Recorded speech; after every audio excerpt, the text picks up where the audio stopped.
चलिए, आप लोगों का फिर से स्वागत है हमारे पॉडचिल में। और आज के हमारे गेस्ट हैं विनोद कुमार। तो आइए स्वागत करते हैं विनोद जी का। विनोद जी, आपका स्वागत है। और मैं विनोद जी के बारे में बता दूं, विनोद जी राजस्थान के कोटा शहर से आते हैं। और विनोद जी ने IIT दिल्ली से बीटेक इंजीनियरिंग फिजिक्स में किया है। इसके बाद ताइवान में मास्टर इन मटेरियल साइंस किया है। उसके बाद कई बड़ी बड़ी राष्ट्रीय सेमीकंडक्टर की कंपनियों में काम किया है, जिसमें से micron Taiwan, global foundry Germany और अभी IMEC में अपनी सेवाएं दे रहे हैं। धन्यवाद अभिषेक जी। वैसे आज का पॉडकास्ट हमारा कुछ बड़ा ही रोचक होने वाला है। और आज का यह पॉडकास्ट उन नए युवाओं से और बच्चों से जुड़ा हुआ होगा जो अभी भी स्कूली शिक्षा से कॉलेजों की ओर अग्रसर हैं। और हम, जैसा कि मैंने आप लोगों को बताया कि विनोद जी कोटा शहर से आते हैं, तो आज हम बात करेंगे कोटा और कोटा में होने वाली परीक्षाओं की, कोटा में स्थित कोचिंगों की, और भी बहुत सारी बातें करेंगे राजस्थान के बारे में भी। चलिए, बिना देरी के विनोद जी शुरुआत करते हैं। तो सबसे पहला प्रश्न विनोद जी मेरा आपसे है कि आप दर्शकों को बता पाएं तो बताइए, कोटा क्या है? ओके, तो अगर कोटा की बात करें संक्षिप्त में, तो कोटा एक काफ़ी पॉपुलर सिटी है और उसके काफ़ी कारण हैं। जैसे कि आपने बताया कि कोटा एक तो शैक्षणिक नगरी है, तो शिक्षा के वजह से काफ़ी फेमस है। उसके अलावा हाल फिलहाल में काफ़ी टीवी सीरीज़ या काफ़ी मूवीज़ में भी कोटा का जिक्र आया है, जैसे कि कोटा फैक्ट्री हो गया, या अभी ऑल इंडिया रैंक आई है वरुण ग्रोवर की नई मूवी। तो इन सब वजह से कोटा हमेशा चर्चाओं में रहता है। हालांकि बीते वक्त में कुछ नेगेटिव चीज़ों की वजह से भी कोटा हाईलाइट में रहा है। वो अच्छी चीज़ों के साथ साथ बुरी चीज़ों का होना भी भाई जरूरी है। शक्ति का बैलेंस बहुत आवश्यक है। खैर, इस क्रम में मैं आगे बढ़ूंगा और जानना चाहूँगा कि कोटा जो सबसे ज़्यादा जाना जाता है, वो जाना जाता है 12th के बाद की जाने वाली प्रवेश परीक्षाओं, IIT, JEE, NET और पिछले दशकों में कही जाने वाली परीक्षाएं CPMT और AIPMT और AIEEE, इनके बारे में जाना जाता है। तो कोटा कैसे एक साधारण से शहर से एक इतने बड़े शैक्षिक व्यापार का गढ़ बना है? कहाँ से शुरुआत होती है? कौन सी कोचिंगें इस जगह बहुत बड़ा रोल प्ले करती हैं, जिन्होंने इस कोटा की इस पूरी तस्वीर को बदला है? ओके, तो जो कोटा की जर्नी रही है एक एजुकेशन हब बनने में, वो मैं मानता हूँ कि पिछले 30-35 वर्षों का काल रहा है। उससे पहले कोटा अपनी इंडस्ट्रीज़ के लिए काफ़ी पॉपुलर हुआ करता था। वहाँ पे सिंथेटिक डाइस वगैरह की कंपनी हुआ करती थी। फिर उसके बाद जो कोचिंग इंडस्ट्री है वो शुरुआत हुई जीरो से। तो अगर हम हिस्ट्री की बात करें तो 2 कोचिंग्स ऐसी हैं जो कि आज भी काफ़ी पॉपुलर हैं, जिनमें से एक तो पूरे इंडिया में अगर देखा जाए तो काफ़ी बड़ी कोचिंग है। तो सबसे पुरानी कोचिंग की अगर हम बात करें तो वो LN कोचिंग है, जो अगर स्टूडेंट के दृष्टिकोण से देखें तो सबसे ज़्यादा स्टूडेंट वो क्लेम करते हैं कि उनके पास है। तो ये जो कोचिंग है, ये महज कुछ स्टूडेंट्स के साथ एक छोटे से कमरे में ट्यूशन पढ़ाने से स्टार्ट हुई है, जो कि 1988 और 87 उस टाइम फ्रेम में, तो इतनी पुरानी है और बिल्कुल इस क्रेज से स्टार्ट हुई है। और जो दूसरी कोचिंग है वो बंसल क्लासेस है, जो कि काफ़ी पॉपुलर रही है। और बंसल क्लासेस को एक तरीके से कोटा के अंदर ऐसा माना जाता है कि एक वटवृक्ष की तरह है, क्योंकि बंसल से कई सारी कोचिंग्स, कई सारी शाखाएं निकली हैं भाई। वैसे बंसल के बारे में मेरी भी कुछ मतलब बहुत ही धुंधली सी यादें हैं कि जब हम भी उस दौर में हुआ करते थे, स्कूली इंटरमीडिएट की परीक्षाओं के दौर में, तो हमारी क्लास में वो होड़ मची रहती थी, कौन बंसल में एडमिशन लेगा, कौन रेजोनेंस में लेगा, कौन आकाश में लेगा, कौन फिटजी में लेगा। और इन सब में सबसे ज्यादा जो जोर हुआ करता था वो बंसल क्लासेस का हुआ करता था। तो अगर हम बंसल क्लासेस की से स्टार्ट करें तो आपको जान के बड़ा आश्चर्य होगा कि जो बंसल क्लासेस के जो फाउंडर हैं वो भी आपके होम सिटी से आते हैं। अरे तो जो फाउंडर थे वो विनोद कुमार बंसल थे। वाह। तो बेसिकली अनफॉर्चुनेटली वो अब तो इस दुनिया में नहीं है, पर उनका कोटा का इस शिक्षा के क्षेत्र में इतना आगे बढ़ने में सबसे बड़ा योगदान अगर हम उनका माने तो ये इस बात में कोई दो राय नहीं होगी। तो वो उन्होंने अपनी शिक्षा झांसी में पूरी करी, उसके बाद उन्होंने IIT BHU, जो कि अभी IIT BHU बोलते, पहले BHU यूनिवर्सिटी बोलते थे, यूनिवर्सिटी हुआ करता तो था। वहाँ से उन्होंने इंजीनियरिंग की पढ़ाई करी। फिर वो कोटा में जॉब के लिए आए, but due to some physical limitation उस काम को बीच में रोका, और फिर कुछ लोगों के सजेशन से और शायद उनके घर वालों के सजेशन से उन्होंने पढ़ाना स्टार्ट करा। उन्होंने पहले घर पे ट्यूशन पढ़ाना स्टार्ट करा, और फिर 1991 में, अगर मुझे सही से याद है, तो उस टाइम पे उन्होंने बंसल क्लासेस की स्थापना करी, और 1991 से अभी तक बंसल क्लासेस का नाम है, और उन्होंने काफ़ी सारे बच्चों को IIT में प्रवेश कराने में मदद करी है। तो बंसल बेसिकली IITs के लिए काफ़ी पॉपुलर हुआ करती थी, और उसके साथ में ही LN जो थी वो mainly pre medical entrance exams पे फोकस करती थी। तो आज LN भी है, और काफ़ी बड़ी संख्या में उनके पास, बड़ी संख्या में, हाँ भाई LN इस समय सबसे बड़ी संस्था है जो मेडिकल की परीक्षाओं के लिए तैयारी कर रहा है। और अब LN जो है वो इंजीनियरिंग के एंट्रेंस एग्जाम का भी प्रिपरेशन कराना स्टार्ट कर दिया है। जहाँ तक मुझे याद है उन्होंने 2008 या 9 के टाइम फ्रेम में स्टार्ट करा था, तो उनको इंजीनियरिंग के लिए भी 15 साल के आसपास हो चुके हैं। तो अभी वो क्लेम करते हैं कि उनके पास रफली ऑल इंडिया 3 लाख के आसपास विद्यार्थी है, जो कि काफी बड़ा नंबर है। वैसे कोटा भाई, ना कि आप कोटा शहर से आते हैं, बल्कि आपने वहाँ कई वर्षों से रहकर इन्हीं परीक्षाओं की तैयारी भी की। आप कैसे देखते हैं अपने उस समय को, जब आपने कोटा में जो समय आपने गुजारा, कैसे तैयारी की, कैसे आप IIT दिल्ली में एडमिशन पाए, कुछ आप इसमें बता पाएंगे तो हमारे दर्शकों को मोटिवेशन मिल पाएगा कि क्या एक तरीका है। एक जर्नी रही है, मैं इस तरह से देखता हूँ इसको। तो बेसिकली मेरा जो गांव है वो कोटा डिस्ट्रिक्ट के अंदर ही आता है, और कोटा शहर से 70-80 किलोमीटर दूर है, ऊंडवा नाम है गाँव का। मैं बोलूंगा कि कोटा के पास होने का ये बड़ा अच्छा फायदा मिला कि क्लास 4th 5th से, जहाँ तक मेरे को मेमोरी में आता है, कि IITs का PMTs का शुरू से ही सुना है, और वहीं से मुझे लगता है कि IIT की स्टार्टिंग हुई कि आगे जाके IIT में पढ़ाई करनी है, क्योंकि इतना चर्चा में रहता था, और कोटा में इतने सारे विद्यार्थी आते थे, तो घर वालों को आइडिया था कि IIT। तो मतलब इसमें मेरा प्रश्न ये था कि घर वालों का कितना दबाव था, कितना प्रेशर था कि उनके बच्चे को कोटा ही जाना है, तो आप उसको उस समय के दौर में कैसे देख पाते? क्या आपके मन में कुछ ऐसा था कि नहीं, मैं इसके अलावा कुछ और करना चाहता हूँ, या आप भी यही करना चाहते थे?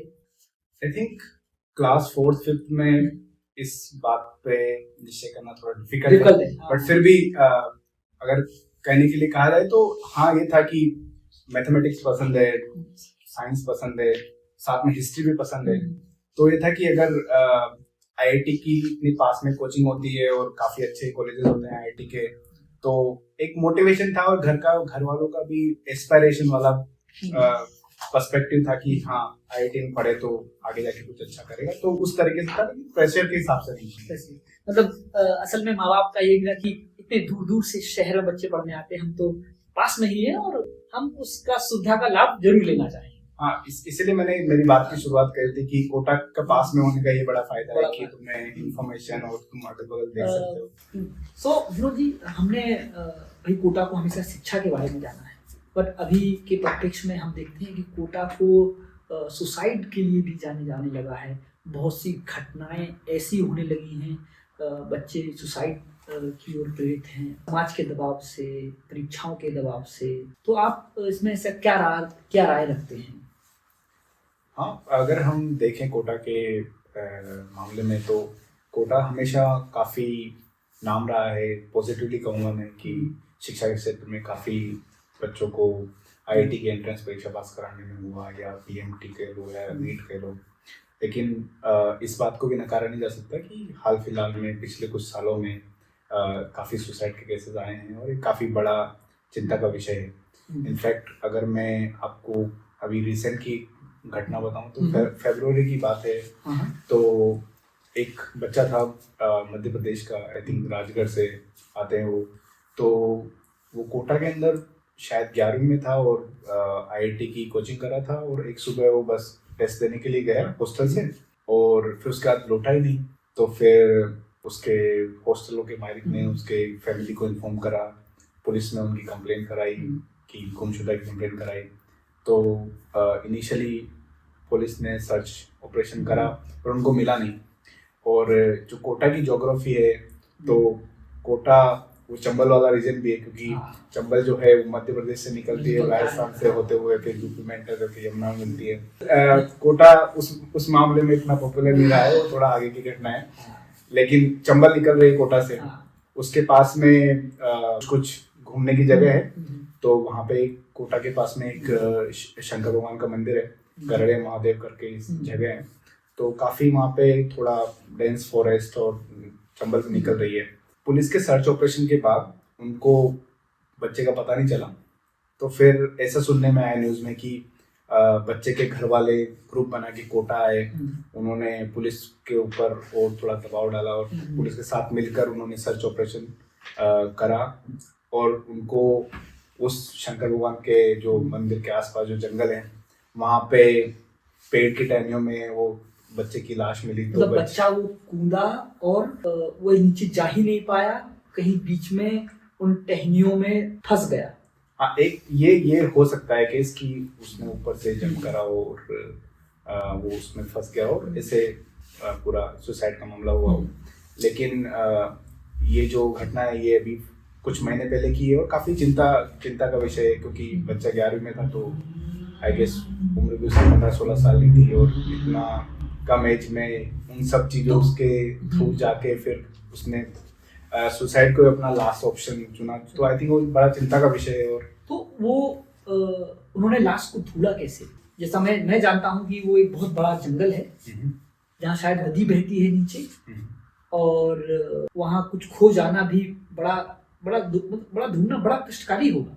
हाँ, वो जो इलाका है वो काफी डेंस फॉरेस्ट और काफी चैलेंजिंग है। अगर वहाँ पे आप सर्च ऑपरेशन कर रहे हो तो एक बड़ी टेढ़ी खीर है, क्योंकि वहाँ पे जंगली जानवर भी है, सबको खतरा रहता है अगर तुम डीप डाउन जाओगे वहाँ पे। तो इसी वजह से जब पहला सर्च ऑपरेशन हुआ तो इतना डीप में वो ढूंढ भी नहीं पाए। और आमतौर पे सोचे तो ये बड़ा मुश्किल है बिलीव करना कि कोई यहाँ पे आया होगा, बट जब नहीं मिला तो उन्होंने इंटेंस सर्च ऑपरेशन करा और इवेंचुअली उनको मिल गया। बट जो पूरी घटना थी वो बड़ी डिफिकल्ट थी कोटा वालों के लिए, उनके बच्चों के पेरेंट्स के लिए। वही बच्चे पेरेंट्स अपने बच्चों के सपनों को पूरा करने के लिए वहाँ भेजते हैं और अंत में यदि उन्हें इस तरह की पीड़ाओं का सामना करना पड़ता है, बहुत ही दुखदाई होता है।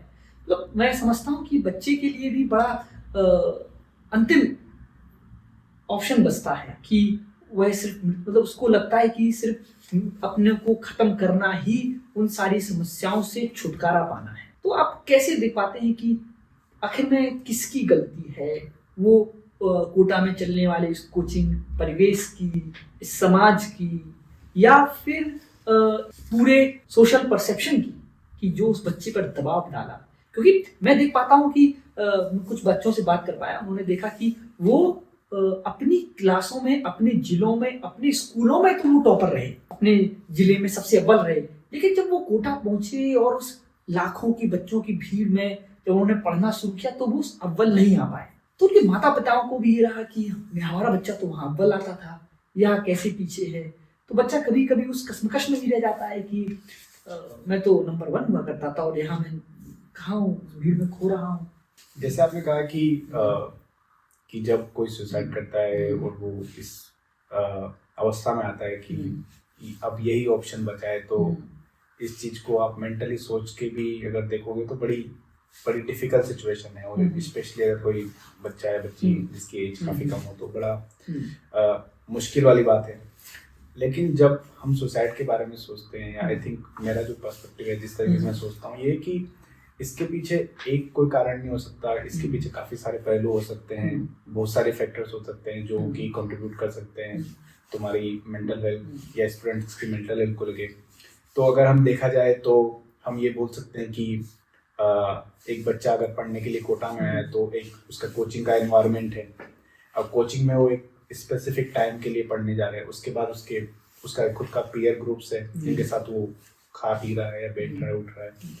उसके अलावा उसका फैमिली का भी एक प्रेशर होता है, एक पूरा सोसाइटी का भी एक एंगल होता है कि उसके आसपास क्या हो रहा है, उसकी फैमिली में क्या हो रहा है, उसको उस तरह से किस तरीके से इनपुट मिल रहा है अपनी फैमिली की तरफ से। तो काफ़ी सारे फैक्टर्स हो सकते हैं ऐसे कि किसी भी स्टूडेंट की मेंटल स्टेट इस लेवल तक जा सकती है कि वो सुसाइड को ही एक लास्ट ऑप्शन मैं समझता हूँ कि जीवन में परेशानियां हमेशा आती हैं, मतलब इन परेशानियों से लड़ने के लिए मैं हमेशा यदि आप जब भी वो जोश चाहते हैं तो मैं हमेशा उन बहुत सारे कवियों की कविताओं में मैं ये जोश देखता हूँ। और इस घटना से गोपाल दास नीरज की कविता याद आती है और मैं चाहता हूँ कि हर बच्चा उस कविता को दोहराए, क्योंकि जीवन को समाप्त कर लेना एक अंतिम पहल नहीं हो सकती। और गोपाल दास नीरज की ये कविता इस प्रकार है: छिप छिप कर अश्रु बहाने वालों, मोतियों को व्यर्थ बताने वालों, कुछ सपनों के मर जाने से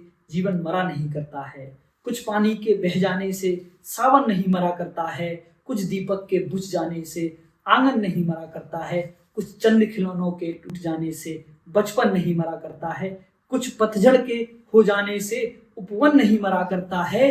और मैं इसमें अपनी तरफ से भी कुछ पंक्तियां जोड़ना चाहूंगा: कुछ परीक्षाओं की विफलताओं से जीवन नहीं मरा करता है, कुछ चेहरों की नाराजी से दर्पण नहीं मरा करता है, कुछ सपनों के मर जाने से जीवन नहीं मरा करता। अरे बिल्कुल सही बात है। और अगर हम इन घटनाओं को देखें और अगर हम थोड़ा सा डीप डाइव करें, अगर कोई भी स्टूडेंट, जैसे मैंने कहा कि अगर कोई स्टूडेंट कोटा जा रहे हैं तो ऑफ कोर्स आईआईटी या पीएमटी में या नीट में पास होने के लिए जा रहे हैं, डॉक्टर या इंजीनियर बनने के लिए जा रहे हैं।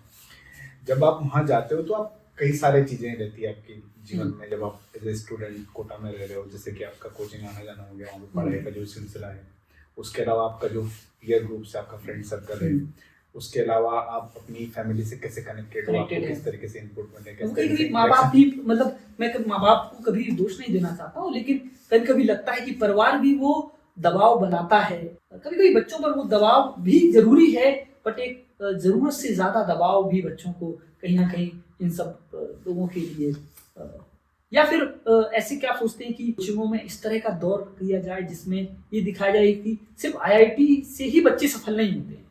ऐसा कई सारे शिक्षक हैं कोचिंग्स के अंदर। इनफैक्ट मेरे खुद के फिजिक्स के टीचर थे, वो ऐसा कुछ करते थे। मैं उस पर आऊंगा। तो ये बात बिल्कुल सही है कि फैमिली का प्रेशर भी होता है, फैमिली काफी सारे रिसोर्सेज जुटा के बच्चों को वहाँ भेजते हैं, लेकिन उन रिसोर्सेज का बोझ अगर आप 16-17 साल की उम्र के बच्चे के ऊपर डालोगे तो आई थिंक सबसे कमजोर कंधे तुमने चुने हैं, तो वो एक ऑप्शन नहीं होना चाहिए। क्योंकि अगर बच्चे को या बच्ची को बता के अगर वो उसके ऊपर पॉजिटिव इम्पैक्ट डाला तो बताओ उसे, बट अगर उसका कोई पॉजिटिव इम्पैक्ट नहीं आ रहा है और आप ये कैसे एक्सपेक्ट कर सकते हो कि 16-17 साल का बच्चा वो सब चीजें परिस्थिति समझेगा, क्योंकि उसके आई थिंक उसके पास उससे बड़ी चुनौती है कि उसको नीट या आईआईटी क्लियर करनी है, तो शायद उसको उसके ऊपर फोकस करना ज्यादा बेहतर है। और दूसरी चीज ये है कि जो डिजिटलाइजेशन का जमाना है, अब इसमें बात ये हो गई कि हमारे टाइम पे इतना चलन नहीं था मोबाइल का, तो ये था कि पड़ोस में किसी ने कर लिया है, गांव में किसी ने कर लिया है, पास के शहर में किसी ने कर लिया है, पापा या मम्मी के जान पहचान में किसी ने कर लिया, तो घर वाले बोलते थे कि फला लड़के का हो गया, लड़के का हो गया। लेकिन अब क्या है कि आपके मोबाइल के अंदर पूरे इंडिया की या इंडिया से बाहर की खबर भी आ जाती है। अब ये है कि किसी का कलकत्ते में या चेन्नई में 1 करोड़ का पैकेज लग गया आईआईटी से, तो ये इन्फॉर्मेशन भी जा सकती है पेरेंट्स को कि जो आईआईटी चला गया उसका सभी का 1 करोड़ का पैकेज, बट असलियत तो बिल्कुल अलग है कि गिने चुने बच्चे होते हैं जिनका या बच्चियां होती है जिनका 1 करोड़ या उससे ज्यादा का पैकेज लगता है। तो ऑफ कोर्स इस समय काल में, इस डिजिटलाइजेशन में पेरेंट्स को भी थोड़ा अवेयर होना चाहिए कि कितना इंफॉर्मेशन, कितना प्रेशर बच्चों को देना है। और रही बात की अगर हम एंट्रेंस एग्जाम के कंसेप्ट पे जाएंगे, अगर हम जैसे ताइवान में साथ में थे या बेल्जियम में साथ में रहे हैं, जर्मनी में जिसमें रहा, तो हमने देखा है कि एंट्रेंस एग्जाम का चलन इन सब देशों में नहीं है। तो बेसिकली चाइना में रहा है, तो उसका लॉजिक भी समवॉट सिमिलर ही है, क्योंकि अगर एंट्रेंस एग्जाम है इसका मतलब है कि आपका सप्लाई एंड डिमांड का मिसबैलेंस है, कि आपको लिमिटेड चीजें हैं और उसकी सप्लाई बहुत ज्यादा है, लेकिन तो फिल्टर करने के लिए आपको एंट्रेंस एग्जाम डालना पड़ेगा। तो अगर कोई भी पेरेंट्स अपने बच्चों को भेज रहे हैं तो ये चीज तो उनके कॉन्शियस में रहनी चाहिए कि कुछ प्रतिशत बच्चों का ही सिलेक्शन होना है। हाँ, ठीक है कि भाई जब 10 लाख बच्चे बैठ रहे हैं और मुझे लगता है कि हमारे और आपके जमाने में तो शायद 4 या 5 हजार सीटें, मुझे याद है 7,000 शायद 7-7,500 सीटें हुआ करती थी। अब तो भाई भला हो आज की सरकारों का कि इन्होंने और भी IITs और कई एम्स बना दिए हैं। हाँ, कॉलेजेस खुल गए हैं काफी, IITs भी काफी बढ़ गई है और मेडिकल में भी काफी कुछ हुआ है और जरूरत भी इतना बड़ा देश है, इतना बड़ा देश है, डॉक्टर चाहिए और एक एम्स से काम तो नहीं चलेगा, एक एम्स से तो ज्यादा काम एम्स की नहीं जरूरत भी है। नहीं फिर सब कहेंगे कि फिर सरकार ने किया ही क्या है, वो एक अलग चर्चा का विषय है। अगर हम एंट्रेंस एग्जाम का कंसेप्ट देखें तो जैसे कि चाइना है, तो चाइना में भी लार्ज पॉपुलेशन है, तो सप्लाई एंड डिमांड का इशू उनको भी आना है, अपने को भी आना है, आ ही रहा है। इसी वजह से education industry, so called education industry इतनी डेवलप हुई है क्योंकि वो कुछ जो लिमिटेशंस है एग्जिस्टिंग एजुकेशन सिस्टम में, उन्हीं चीजों को फुलफिल करके वो काइंड ऑफ प्रिपेयर करते हैं कि हाँ हम तुम्हें नच दे रहे हैं, थोड़ा पुश दे रहे हैं कि आप और बच्चों से बेहतर करवाओ। That is the very basic idea behind the coaching, right? कि हम एडिशनल जो हमारी तरफ से करा सकते हैं और पुशअप कर सकते हैं तुम्हारी स्किल्स, जो कि तुम्हें कंपटीशन में, क्योंकि कंपटीशन बेसिकली तुम्हें 7 वालों से आगे आना है। हाँ, 7 वालों से भाई आपको कंपटीशन तो आपके बगल के रूममेट से ही है भाई। मुझे इस मतलब कंपटीशन से मुझे एक बहुत अच्छा किस्सा याद आता है कि मुझे अपने दौर में मान लीजिए एक क्लास के 4 बच्चे यदि घर के आसपास की दूरी में रहते हैं तो रात में किसकी लाइट देर तक बंद हो रही है ये तक देखा गया है कंपटीशन के दौर में। ओह 2 बजे बंद हो रही है, मतलब हमें 2 बजे तक तो पढ़ना ही पढ़ना है कि उस बच्चे से आगे निकलना है।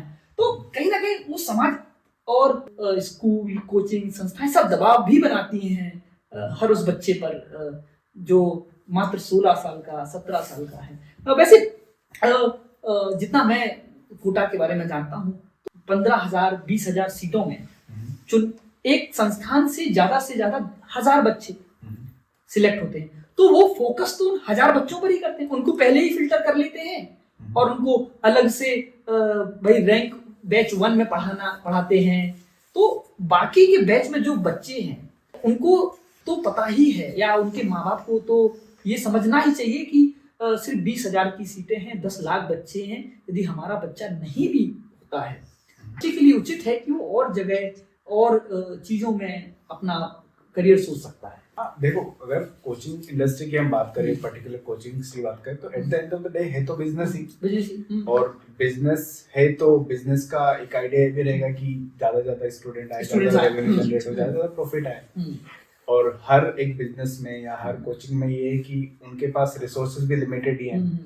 तो फॉर एग्जांपल अगर आपके 5% स्टूडेंट्स का सिलेक्शन हो रहा है कंपटीशन जितने भी अपियर हो रहे हैं एग्जाम में, और कोचिंग में ऐसा है कि लेट्स सपोज कि कोई एक्स कोचिंग, किसी पर्टिकुलर कोचिंग का नाम ना लेते हुए अगर हम एक एग्जांपल के तरीके से देखें, नहीं तो कल ही मैं कोर्ट का नोटिस सर्व कर रहा हूँ तो कोई एक्स कोचिंग है फॉर एग्जांपल, उनके पास 1 लाख बच्चे हैं और ऐसे होते हैं, तो ये फिगर हाँ भाई, मुझे याद है कि यूपी का कोटा कहा जाने वाला कानपुर, जहाँ काका देव नाम से कोचिंग चलती है, 1,000 लोगों के बच्चों में पीछे भी बच्चे बैठे होते हैं और सुबह 6 क्लास में सो रहे हैं, डिस्प्ले वगैरह करके खान सर का जैसा कुछ है, कुछ चलता है हाँ। स्किल पे पढ़ाना। तो जैसे कोचिंग है, तो जैसे मैंने कहा कि लिमिटेड रिसोर्सेज हैं, तो फॉर एग्जांपल कोई एक्स कोचिंग है तो उनके पास 1 लाख बच्चे आए, उनको भी पता है कि at the end of the day अगर 1 लाख में से 10,000 बच्चों का सिलेक्शन हो रहा है विच इज 10%, तो उनका यही रहेगा कि हमारे पास जो टीचर्स हैं तो उनमें से कुछ एक्सेलेंट टीचर हैं, कोई एवरेज टीचर है, कोई ठीक ठाक टीचर हैं, तो वो भी ये चाहेंगे कि वो अपने बेस्ट रिसोर्सेज का इस्तेमाल बेस्ट बच्चों पे करें। बेस्ट बच्चे इन सेंस ऑफ कि जिनकी ज्यादा प्रोबेबिलिटी है, at the end of the day it is numbers game, right? इनका ये होता है कि एक बार तुम बच्चों को सेग्रीगेट कर लो, उनके बैचेस बना लो उनकी कैपेबिलिटीज के हिसाब से, उनकी प्रोबेबिलिटी के हिसाब से, फिर वो अपने बेस्ट रिसोर्सेज को वहां पे डिप्लॉय करते हैं। तो जी आप और कोई पहलू जोड़ना चाहेंगे इन बच्चों को सुसाइड से रोकने के लिए या उनके रीजन के लिए जिस पे भाई सब कोई काम कर सके? अगर कोई एडिशनल चीज अगर मेरे को जोड़नी हो तो मैं एक चीज जो चेंज देखता हूँ मेरे टाइम से, क्योंकि मैंने आज से 13-14 साल पहले मैं कोटा में रहा हूँ, तो मेरे टाइम पे बाय एंड लार्ज ऐसा सीन होता था कि बच्चे पेइंग गेस्ट की तरह रहते थे कि कुछ फैमिलीज होती थी तो वो कुछ कुछ रूम्स रेंट पे देते थे, हॉस्टल्स भी होते थे बट लिमिटेड होते थे। बट जो हॉस्टल्स वगैरह का जो चलन अभी के दौर में आया है वो बहुत ज़्यादा हो गया है, क्योंकि लोग इसको एज ए बिजनेस भी देखते हैं कि हर साल बच्चे आ रहे हैं तो एक अच्छा जरिया हो सकता है कमाई का। लेकिन एक फंडामेंटल प्रॉब्लम जो हॉस्टल्स के केसेस में आती है कंपेयर टू पेइंग गेस्ट वाले सिस्टम में, कि आप हॉस्टल्स में काफी सारे बच्चों के बीच में रह रहे हो, तो it develops sort of a peer group जहाँ पे कंपटीशन की भावना भी आ सकती है। और कंपटीशन हमेशा बुरा नहीं होता, कंपटीशन कई बार अच्छा भी होता है, बट कई बार अगर विशियस साइकिल स्टार्ट हो जाए, कोई नेगेटिव एस्पेक्ट से उसको लेने लग जाए कि अरे वो बच्चे बड़े अच्छे कर रहे हैं या उस फ्लोर का लड़का बड़ा अच्छा कर रहा है, या एक ही जगह पे आसपास कई चीजें हो रही कि वहां पे बच्चे ने कुछ कर लिया है, कुछ नेगेटिव चीज हुई है, तो ज्यादा स्प्रेड आउट होती है और पीयर ग्रुप्स में ज्यादा चर्चा होती है। अगर मैं मेरे टाइम से इसको कंपेयर करूँ तो हमारे टाइम में होता था कि कुछ फ्रेंड्स हैं तुम्हारे और तुम अपने जो तुम्हारे लैंडलॉर्ड्स वगैरह हैं तो उनके साथ थोड़ा बातचीत वगैरह हो सकता है, बट ऐसा नहीं है कि वहां पे तुम आईआईटीज की प्रॉब्लम क्वेश्चन आंसर डिस्कस कर रहे हो, तो वो थोड़ा रिफ्रेशिंग टाइप से रहता था। लेकिन अगर आपका एक पीयर ग्रुप डेवलप होता है बिकॉज ऑफ द सराउंडिंग, तो वो भी एक नेगेटिव एस्पेक्ट होता है कि तुम रिपीटेटिव वही फीडबैक लूप तुम्हारा चलता रहता है और वो तुम्हें एक एक्स्ट्रा प्रेशर बिल्डअप कर सकता है। आईआईटी या नीट का ऑलरेडी प्रेशर है, उसके अलावा और भी एडिशनल प्रेशर आते हैं भाई।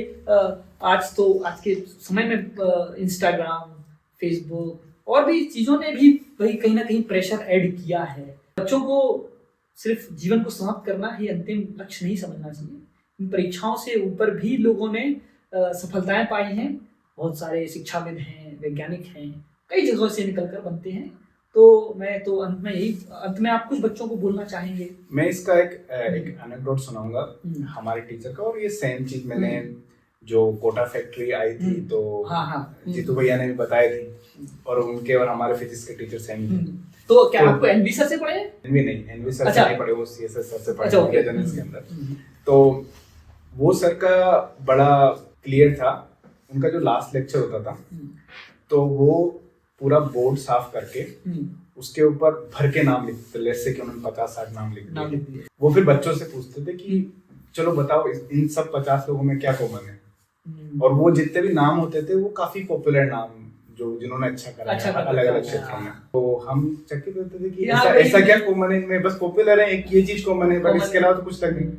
तो वो बोलते थे कि इनमें से कोई भी आईआईटी में नहीं पढ़ा है, तो आईआईटी मापदंड नहीं हो सकता है सफलता, किसी सफलता। आईआईटी एक जरिया हो सकता है, बट जरिए बहुत सारे हो सकते हैं। तो आई थिंक पूरी लाइफ में किसी पर्टिकुलर कॉलेज में पर्टिकुलर डिग्री करने से आई थिंक वो मानक नहीं हो सकता। सफलता के लिए काफी सारी चीजें होती है जो चीजें होनी चाहिए, और ये भी हो सकता है कि आप वहां पढ़कर भी असफल हो जाए। ऐसा होता ही है, ऐसा भी हो सकता है। सभी का ऐसा नहीं कि सभी एक समान ही अपने जीवन में सक्सेस प्राप्त करते हैं। आईआईटी में पढ़े हुए, पढ़े हुए, किसी भी बड़े कॉलेज में पढ़े। चलिए विनोद जी, बहुत बहुत धन्यवाद आपका आज हमारे पॉडकास्ट में। और आपने सिर्फ आप सब दर्शकों को ही नहीं और भी बच्चों को भी बहुत सारी बातें बताई, वो सीख सकते हैं और देख सकते हैं कि कोटा कैसे दिया जाता है और कैसे अपनी सफलताओं को आप पा सकते हैं। तो जी, इस पॉडकास्ट को खत्म करने से पहले मुझे शिवमंगल सिंह सुमन की कुछ पंक्तियां याद आती हैं, और मैं ये पंक्तियां बच्चों को लिए भी बोलना चाहूंगा। क्या हार में, क्या जीत में, किंचित नहीं भयभीत में, इस संघर्ष पर यह मिला, यह भी सही, वही भी सही। आई थिंक काफी रेलेवेंट पंक्तियां हैं स्टूडेंट्स के लिए भी और सभी के लिए। मैं बोलूँगा कि कोई एक ही चीज डिसाइड नहीं कर सकती आपकी पूरी लाइफ। तो काफी इम्पोर्टेंट नोट पे खत्म कर रहे हो आप। हाँ, बहुत बहुत धन्यवाद विनोद जी आपका आने पर और हमारे साथ अपनी वैल्यूएबल बातों को शेयर करने के लिए। काफी रिफ्रेशिंग कन्वर्सेशन था। बहुत बहुत धन्यवाद विनोद जी। धन्यवाद।